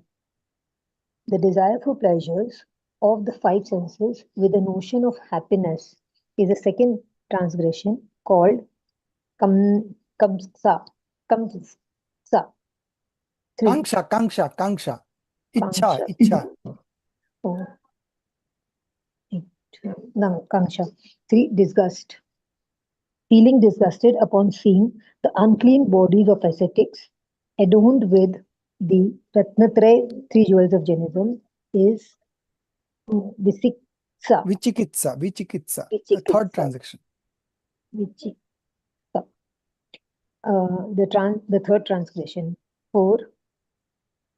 Experience, experiencing admiration in mind upon seeing the knowledge, austerity, etc. of those with false belief, Mityadrishti, is Anya Drishti Prasamsa, the fourth transgression. Fifth, Anya Vastavana, to praise them verbally, is the fifth transgression called Anya Drishti Samvatsavana. So these five transgressions of right belief.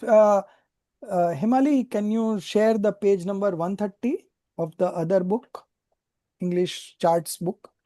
So you have to take out the photo and share. Otherwise, those who Okay, have it, yeah. sir, So what's you the page number? Can you just repeat? 130. Yes. Okay. So these transgressions of right faith, okay, doubt in the words of Jina. Okay. So basically a right believer has 8 attributes in them. That is Nishankit, Nikankshit, Nirvichikitsa, Amurdrashti. Then we have Upgruhan, then Sthitikaran, then Vatsalya, then Prabhavana. Okay. These right believers do have. So here is saying that some sort of minor faults coming up in those.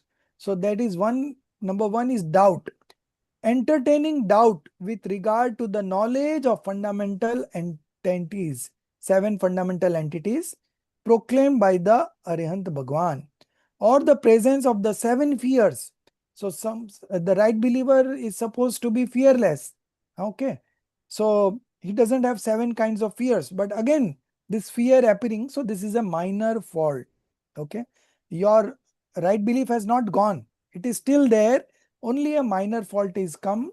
So you have to just take guidance from your seniors, or you have to practice or read the scriptures, and then come back to the original stage. Okay, so these are there to create an awareness.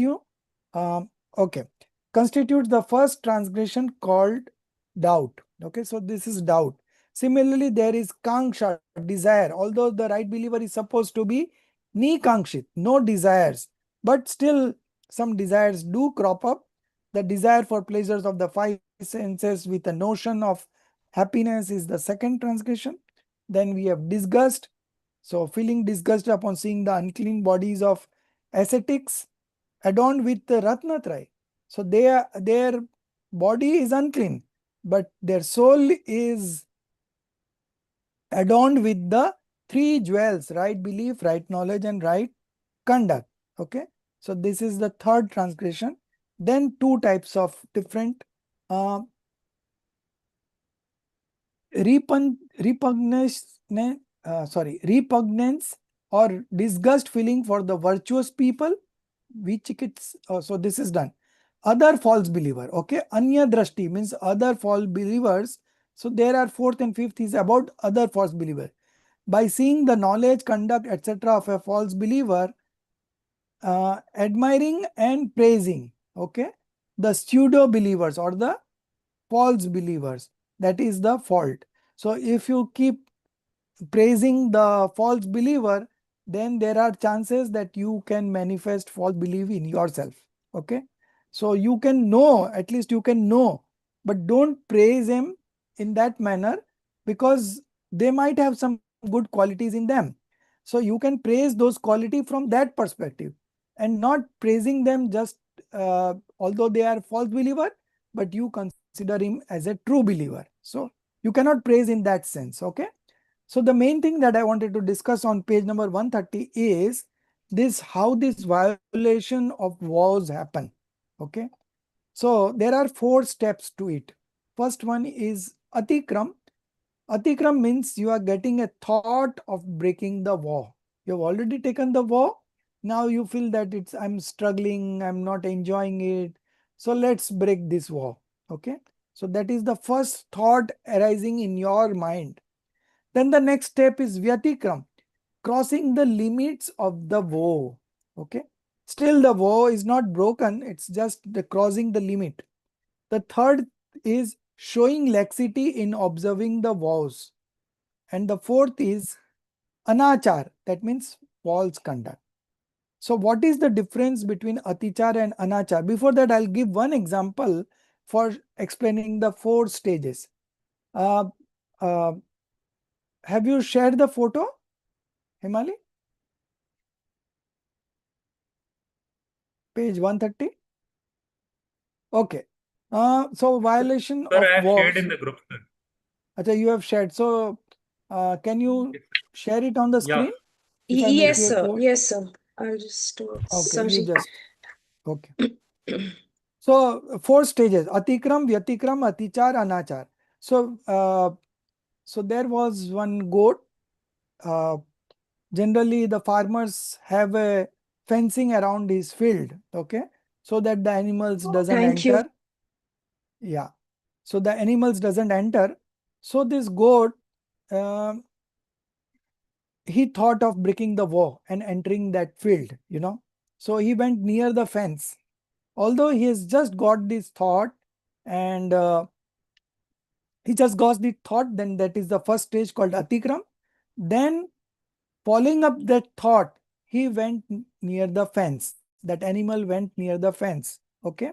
So that is called vyatikram. Okay. The third stage is uh, he is trying to cross that fence.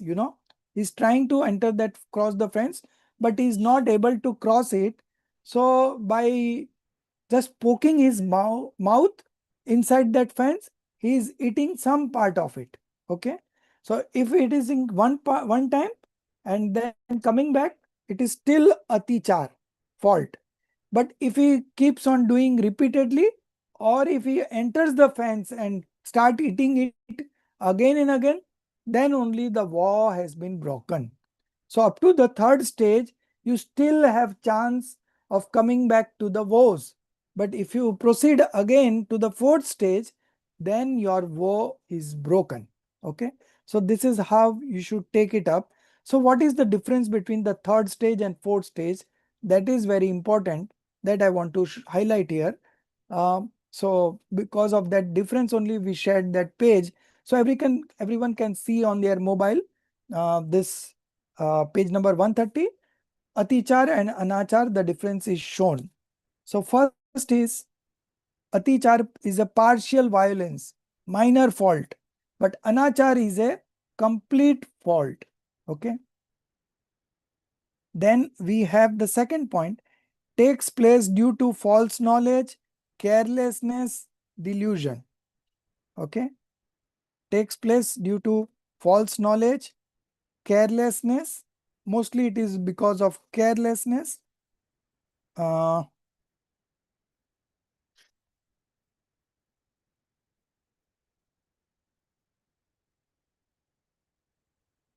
The anachar, it is doing it willingly, purposely. Okay. The third one is due to past impressions, that is sanskar. So it is temporary. Okay. Sometimes the past impressions come back. So it is a temporary. But here it is intentional. Okay. Then the fourth one, occurring on account of impurity. Okay. So there is a feeling of disgust, although there is a feeling of guilt, not disgust, but there is a feeling of guilt. Although you are doing it, the fault, but you have still guilt in yourself. And this, in the state of anachar, it is considering it to be right and doing it. Okay. So you can see the difference. Then the fifth point is knowing it is wrong, not accepting it to be a wrong in anachar. And the last one is, though big mistake, but very small consequence to be faced. Why? Because it is a minor fault. And in the anachar, though a small act, but bigger consequence to be faced. And again, last point I am adding it. If it is one time, it is called atichar. If it is repeating again and again, then it is a anachar. Okay. So these vows are taken with great thoughts, with great capacity also. Then only you enter into vow. But once you enter into vow, then you make sure that you observe it properly. Okay. So with the slides, with the clips that I'm going to share from Moksha Marg Prakashak, these will be more clear. Okay. Now we will be seeing the 5 minor vows and the transgressions coming up in those minor vows. So 5 minor vows, each having 5 transgressions. Okay. So we will be studying there, one each at a time. So Gia, you start transgression of the vows. Next page. 24, 25, 26, 27, 28 and 29.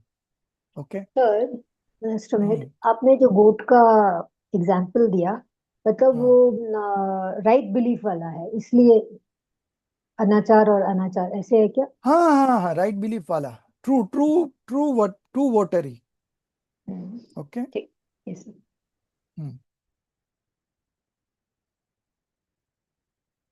हाँ, so Jia, you continue. Yes, sir. From B, the 5. You have the book with you, right? No, sir, actually, I'm not at home. I've come out. Okay, acha. So transgressions of the vows. So this is on page number 279. Just take it further up. Yes. Okay. Transgressions of the vows. Following the discussions on the transgressions of Samyak Darshan, we now discuss the transgression of the vows, vrats. There are 5 transgressions for each of the vows and sub-vows, vrat and sila in order. 1. Ahimsanuvrat, small vow of non-violence. Bandh, binding. Vad, killing. Shed, mutilation. Atibhara overloading, and Anpan Nirod, depriving others of food and drink. These are the 5 transgressions of Ahimsanuvrat. So you skip this all. You go straight away where it has been explained in detail. Here only the names are given. So unnecessary will be repeating it. So the 5 atichars of Ahimsanuvrat. Okay. Okay, the five atichas of Ahimsanu Vrat are as follows. 1. Bandh, tying living beings with rope, chain, or confining them in a cage, etc., is called the first atichar known as Bandh. 2. Vad, beating with a stick, rod, whip, etc., is called the second atichar known as vad, harming. Third, Ched, cutting off sub organs like tail, ears, nose, etc., is the third atichar called Ched, mutilation. Fourth, Bharadupna, loading workers or animals with weight beyond their capacity, is the fourth atichar called Ati Bharadupna, overloading. 5. Anpan Nirudh, not providing timely and adequate food and drinks to servants, attendants, or animals and birds residing under one's shelter is the fifth atichar called Anpan Nirod, without withholding food and water. Stop. Be- So see 5. First one is Bant. So Ahinsanu Vrat. Ahinsanu Vrat means you are observing non-violence partially. Okay. Monks do observe at a major level. So they have complete renunciation of this violence. But as a householder, you have a partial, you have renounced partially. And because of that, these 5 kinds of transgressions may appear. So first one is bandh, tying living beings with rope, chain, or confining them in a cage is called the first atichar known as bandh. Okay. So this is the first transgression. So never do such things. Okay. Then vad, beating with a stick, a rod, whip, etc. is called the second atichar. The third is ched, cutting off sub-organs like tail, ears, nose, etc. This is the third transgression. Fourth, ati bharopan, loading workers or animals with weight beyond their capacity is the fourth. So all these examples you can relate, this is of ancient times. You know, this scriptures was written 1900 years ago. So these examples are which were valid at that point of time. Okay. So, but nevertheless, it's an example. So those days, people used to have animals at their place and the workload was done by them. So overloading them is again a fault. Then Annapan Nirod, not providing timely and adequate food and drinks to servants, attendants, or animals and birds residing under one's shelter is the fifth. So 5 transgressions regarding violence. Okay. Now 5 atichars, 5 transgressions regarding Satyanu. So if you indulge in any of these, then there might be a breakage of vow. Okay. But these are all vows are not broken. So if you become aware and avoid this, then you are still a vow holder. But if you keep on repeating this, then you have broken the vow. Okay. So the 5 atichars of Satyanu, Soumya. The 5 atichars of Satyanuvrat, small vow of truth, are as follows. Mithyopadesh. Giving harmful or false instruction is the first atichar known as Mithyopadesh, false teaching. Second, Rahobhyakhyan. Disclosing private sexual acts performed in seclusion by a man and woman is the second atichar called Rahobhyakhyan, disclosure of privacy. Third, Koot Lek Karan Kriya. Preparing a false document under someone's pressure in a manner that traps another person is the third atichar, known as Koot Lek Kriya, fraudulent documentation. Fourth, Nyasapahar, the act of unlawfully appropriating a nyas, entrusted deposit. That is, if someone deposited an item for safekeeping, but later due to forgetfulness asks for less than what was given, and the person returns only that much while dishonestly keeping the rest, it is called Nyasapahar, the fourth atichar of Satyanuvrat, misappropriation of entrusted items. And fifth, Sakar Mantrabhed, revealing a person's confidential matter by observing their appearance or by overhearing related conversations. This is known as Sakar Mantra Bhed, the fifth Atichar of Satyanuvrat, disclosure of others' privacy. So this 5 regarding small vow of truth. Okay. So first is mithya updesh, false teaching. Okay. The second is disclosure of privacy. So all these are done through speeches. So this Satyanuvrat, so we are discussing about speeches. Okay. Then fraudulent documentation. Then uh, uh, somebody kept, in those days people used to go outside for business purpose, so they used to keep their wealth. There was no lockers, no banks, at that time. So for their safetyness, they used to keep their valuable jewelry all to their somebody who is very reputed in their community. Okay. So he would keep there, and when he come back, he will take it from him. So that used to be the practice. So if that person's forget, now supposing if he has kept 100 gold coins, okay, and when he comes back, he forgets it and he asks for 90. And that person gives 90 and keeps 10 with them. So that is called Nyasa Pahar. So Nyas means trust. So misappreciation of entrusted item. And the last one is disclosures of other privacies. Now the 5 atichars, 5 faults, minor faults of Acharyanyu Vrat, non-stealing minor vow. I am reading it. So we have only 3 minutes left. So I'll just finish it off. Promoting stealing, instigating theft, causing someone to commit theft, or giving approval to the thief, that is called first transgression. Second is dealing in stolen goods, purchasing stolen property. You are aware that this is a stolen property, you are getting at a lower price and purchasing it. Again, it's a minor fault. The third is virud, acting against the laws. Okay, acting against the laws of the state. That is again a transgression. Fourth, keeping different measuring tools or weighing instruments for giving and taking. So when he wants to sell, he will keep that measuring tools, which is it's written 1 kg over there, but in actual it is 900 grams. There are certain things available in the market like that. So all those scrupulous trader, they use those things. So when they want to sell, they will use that. And when they want to buy, it will be written 1 kg, but actually it is 1100 grams. So the person who is coming to sell, he will also incur a 10% loss. So if this kind of activities you are doing, then it is a transgression. And the fifth one is counterfeiting currency or mixing genuine and fake goods and selling them. Okay. So these are the 5 regarding the stealing, non-stealing minor vow.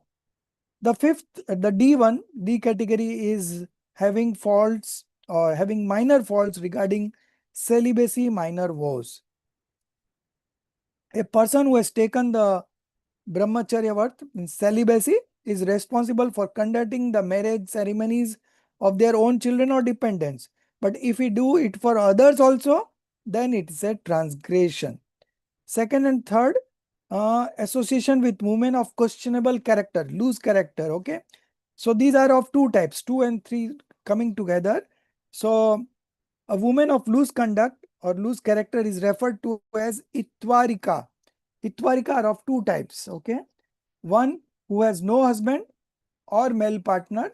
Such a woman is called an aparigrahita Itwarika, unaffiliated courtesan.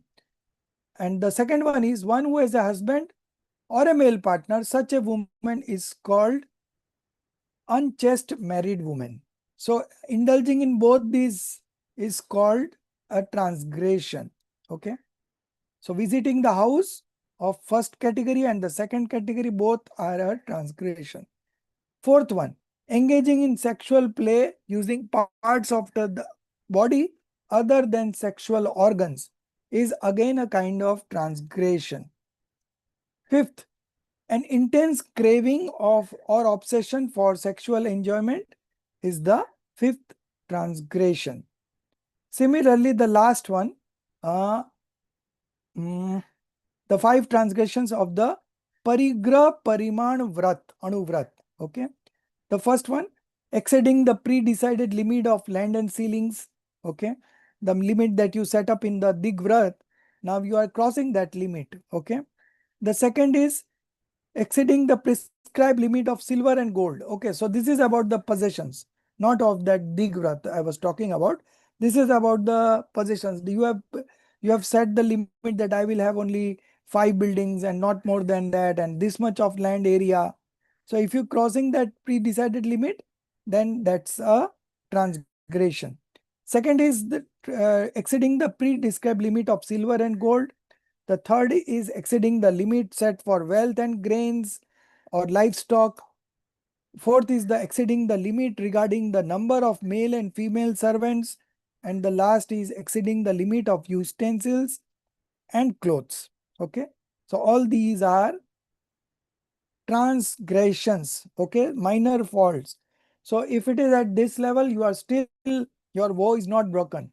But if it happens repeatedly, then your vow is broken and the result would be also very bad. Okay. So there is no fault if you are not taking any vows, but if you are taking and then indulging in such transgressions, then it's a problem. Okay. So don't jump on into taking vows emotionally. First consider what is the benefit of taking vow, why you are taking that vow, what is your present strength. You will be able to sustain in difficult situations. Now supposing a lady is a pregnant.